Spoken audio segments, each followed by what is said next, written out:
خاص کر تھانوی رحمۃ اللہ علیہ کے یہاں یہ چیز دیکھی کہ ان کے یہاں اموال اور املاک کی روزانہ ایسی تقسیم ہوتی تھی، کبھی ابہام رہتا ہی نہیں تھا۔ حضرت رحمۃ اللہ علیہ کا یہ معمول تھا، جب کوئی چیز آتی تو اس کے 3 برابر حصے کرتے، چونکہ 2 بیویاں تھیں اس لیے ایک حصہ ایک گھر میں بھیج دیا جاتا، دوسرا دوسرے گھر میں بھیج دیا جاتا، اور ان کو اس چیز کا بھی مالک بنا دیا جاتا اور اپنی ملک سے نکال دیا جاتا، اور حصہ بس اوقات ہم اپنی عورتوں کو کچھ چیزیں دیتے ہیں اور ساری زندگی یہ طے نہیں ہوتا کہ اس کا مالک کون ہے۔ اب زکوٰۃ اس نے دینی ہے، اس نے دینی ہے، دنیا سے جانے کے بعد اس کی وراثت میں حصہ ہوگا اور اس کی وراثت میں حصہ ہوگا، طے ہی نہیں ہوتا، ملکیت طے نہیں ہوتی، اور یہ بھی پتہ نہیں ہوتا زکوٰۃ کس پہ فرض ہے، زکوٰۃ کس نے دینی ہے۔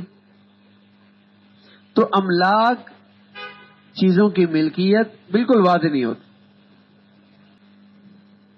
املاک کا اس قدر اہتمام تھا کہ میں نے حضرت کی وہ کاپی دیکھی جس میں املاک کی تفصیل لکھی تھی۔ اس کاپی میں لکھا تھا کہ جس جگہ جس کمرے میں بیٹھا ہوں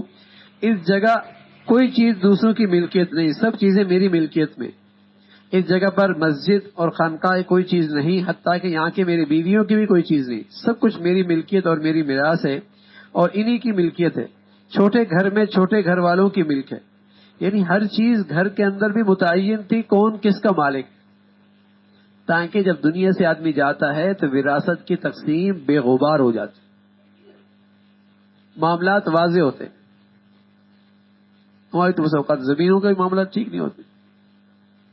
دکانوں کے معاملے ہی ٹھیک نہیں ہوتے، کاروبار کے معاملے ہی ٹھیک نہیں ہوتے۔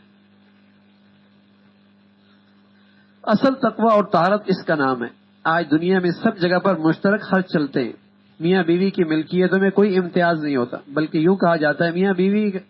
کا کس نے بانٹا، آپس میں کیا بانٹنا ہوتا، حالانکہ دونوں کی ملکیت الگ الگ ہے۔ اللہ کا شکر ہے حضرت رحمۃ اللہ علیہ کی تلقین کے بعد ہمارے گھر کا بھی یہی معمول ہے، میری ملکیت الگ ہے، بیوی کی ملکیت الگ ہے، اولاد کی ملکیت الگ ہے، ہر چیز کی ملکیت متعین ہے۔